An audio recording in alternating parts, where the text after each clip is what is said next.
Selamat datang di channel YT Artikel 2. Sebelum mendengarkan cerita ini, siapkan terlebih dahulu headset, lebih dalam menghayati ceritanya. Dan untuk mendukung penulis cerita ini, jangan lupa untuk like, komentar dan tekan tombol merahnya, alias subscribe. Terima kasih. Jangan lupa untuk bersyukur. Penulis Al Padang. Episode 21, kisah seorang cleaning service yang ternyata anak orang kaya.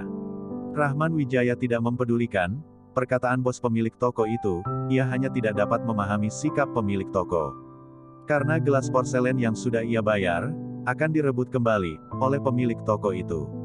Apakah ini tempat jual barang antik atau tempat untuk mencari keributan? Sebenarnya Rahman Wijaya dapat dengan mudahnya menyelesaikan masalah ini. Tetapi ketika dia mendengar bahwa Petrus ingin mematahkan tangannya, dia berubah pikiran dan menyuruh orang lain untuk menanganinya. Karena cara terbaik untuk berurusan dengan beberapa orang dan beberapa hal adalah membiarkan orang setipe dengannya untuk maju, dengan begitu hasilnya baru akan lebih baik. Rahman Wijaya bukan menelpon Alex, tapi ia menelpon bos pasukan bawah tanah di Jakarta. Dia adalah Harun. Dia masih memiliki dua saudara, satunya bernama Wiron, dan yang satunya bernama Mik. Ketiganya dikenal sebagai tiga ksatria Jakarta Selatan. Mereka adalah penguasa pasukan bawah tanah di distrik Jakarta Selatan. Tentu saja, mereka hanyalah salah satu kekuatan yang dikembangkan oleh Alex secara diam-diam di kota Yusoda dalam beberapa tahun terakhir ini. Rahman Wijaya berpikir membiarkan mereka berurusan dengan orang-orang seperti Petrus adalah hal yang terbaik. Baiklah, karena kamu telah memanggil orang, maka aku akan bersenang-senang denganmu. Melihat Rahman Wijaya memanggil orang, Petrus malah tidak cemas. Kebetulan hari ini ada banyak orang yang tidak suka dengannya datang. Dia dapat mengambil kesempatan ini untuk menakut-nakuti mereka, memberitahu mereka kemampuan Petrus di distrik yang namanya Jakarta Selatan, kota Yusoda. Adapun orang yang dipanggil Rahman Wijaya, dia malas untuk memikirkannya, karena dia percaya bahwa tidak peduli siapapun orang yang dipanggil Rahman Wijaya, mereka pasti akan menghormati bos di belakangnya. Bahkan mungkin, orang-orang yang dipanggil oleh Rahman Wijaya adalah orang-orang yang mengikuti bos di belakangnya. Rahman Wijaya tersenyum. Dia tidak banyak bicara, ia berjalan ke sebuah kursi dan duduk. Harun mengatakan dia paling lama akan tiba di sana dalam waktu 10 menit, itu tidak membutuhkan waktu terlalu lama. Anak muda, jika masalah baru dimulai itu akan mudah diatasi.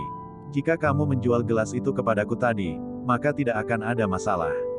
Tetapi sekarang jika kamu ingin menjualnya kepadaku, aku juga tidak mau lagi, karena kamu terlalu tidak tahu berterima kasih, jika aku ingin membelinya lagi denganmu. Itu namanya aku tidak menghormati bos Petrus. Eko menggelengkan kepalanya, ia juga berjalan ke samping untuk duduk. Dia ingin melihat bagaimana Rahman Wijaya akan mengakhiri masalah ini. Yang paling penting adalah dia pasti akan mendapatkan gelas itu. Nanti dia hanya perlu menghabiskan sedikit lebih banyak uang. Dia percaya bahwa Petrus pasti akan menjualnya kepadanya. Yang lainnya menggelengkan kepala mereka dan tertawa mengejeknya, tetapi tidak ada yang mengatakan apa-apa lagi. 10 menit berlalu dengan cepat, dua mobil tiba tepat waktu di luar toko barang antik, dan tidak lama kemudian 7-8 orang pria kekar turun dari mobil. Orang yang berjalan di depan adalah seorang pria muda berusia 30-an tahun, pria itu berambut pendek dan rata, ada bekas luka di wajahnya, ia terlihat sedikit galak. Di sisi kiri dan kanannya ada dua pria dengan wajah galak, dan usianya tidak jauh berbeda dengannya. Kak Harun, Kak Wiron, Kak Mik, bagaimana kalian bisa datang ke sini? Melihat tiga orang yang berjalan di depan, Petrus terkejut, dan dia langsung menyambut mereka. Dia tidak pernah menyangka bahwa orang yang dipanggil Rahman Wijaya sebenarnya adalah pemimpin pasukan bawah tanah di Jakarta Selatan yang berlatih di Tokyo. Tiga ksatria Jaksel, ketiganya mengabaikannya, mereka melihat ke Rahman Wijaya yang duduk di kursi dan sedang merokok, mereka bergegas masuk ke dalam. Yang lainnya awalnya tidak mengetahui bahwa orang yang dipanggil oleh Rahman Wijaya adalah tiga ksatria Jaksel. Mereka semua berpikir bahwa tiga ksatria Jaksel adalah orang yang diundang Petrus untuk membantunya menyelesaikan masalah. Tetapi melihat mereka bertiga langsung mengabaikan Petrus dan malah langsung berjalan menuju ke arah Rahman Wijaya, mereka mulai ragu. Tuan Muda Rahman, Tuan Muda Rahman, Tuan Muda Rahman. Tiga ksatria Jaksel dengan cepat berjalan sampai ke depan Rahman Wijaya. Di mata orang-orang yang sedang terkejut, mereka memberi hormat kepada Rahman Wijaya dengan ekspresi hormat. Rahman, Tuan Muda Rahman. Kapan kota Yuzoda memiliki orang besar seperti ini? Orang kaya yang bermarga Wijaya adalah orang terkaya pertama, Alex. Belum ada yang pernah mendengar bahwa ia memiliki seorang putra. Semua orang melihat ketiga ksatria Jaksel, kemudian mereka melihat ke Rahman Wijaya lagi, mereka merasa bingung seketika. Petrus merasa kepalanya ingin meledak.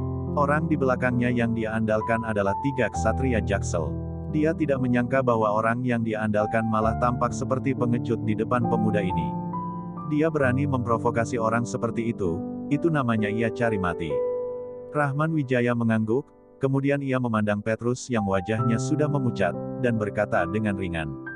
Dia bilang ingin mematahkan tanganku dan membuatku masuk penjara, itu membuatku sangat kesal. Bagaimana menanganinya? Kalian seharusnya tahu jelas akan itu. Setelah Rahman Wijaya mengatakannya, ia mengambil gelas itu dan berjalan keluar dari toko barang antik.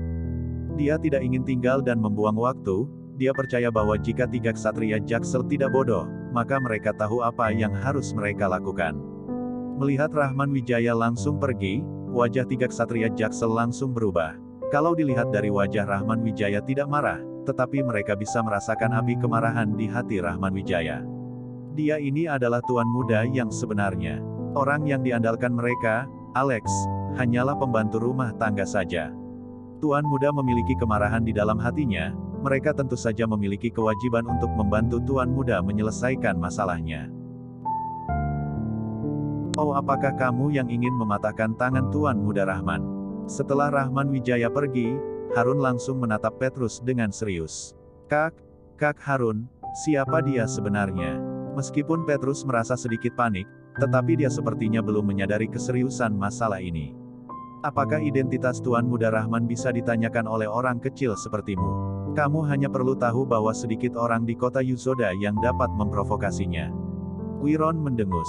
Adik ketiga, berhentilah berbicara omong kosong dengannya. Tuan Muda Rahman sudah marah, jangan sampai Tuan Muda Rahman tahu bahwa bajingan ini mengikuti kita, kalau tidak kita tidak akan memiliki kehidupan yang baik nanti. Ujar Mik. Yang dikatakan kakak kedua itu masuk akal. Oh iya, kakak, apakah kamu tahu apa yang dimaksud Tuan Muda Rahman? Wiron mengangguk, dia melihat ke Harun. Kamu ini benar-benar seperti kepala babi. Si brengsek ini ingin mematahkan tangan Tuan Muda Rahman, dan Tuan Muda Rahman juga sudah mengatakannya, itu berarti dia ingin meminta kita untuk mematahkan tangannya. Harun berkata dengan serius, hehe, kakak memang kakak, cerdas. Wiron tersenyum, berbalik dan menatap preman di belakangnya. Patahkan satu lengan si brengsek ini. Orang itu mengiyakannya, dia mengambil pipa baja dan berjalan menuju Petrus. Kakak, wajah Petrus menjadi pucat, ia merasa sangat menyesal. Tetapi sebelum dia selesai mengatakannya, ia langsung mengeluarkan suara raungan, pipa baja yang dipegang preman itu telah dipukulkan dengan keras ke lengannya. Aku tidak langsung memotong lenganmu, itu karena aku sudah cukup baik kepadamu.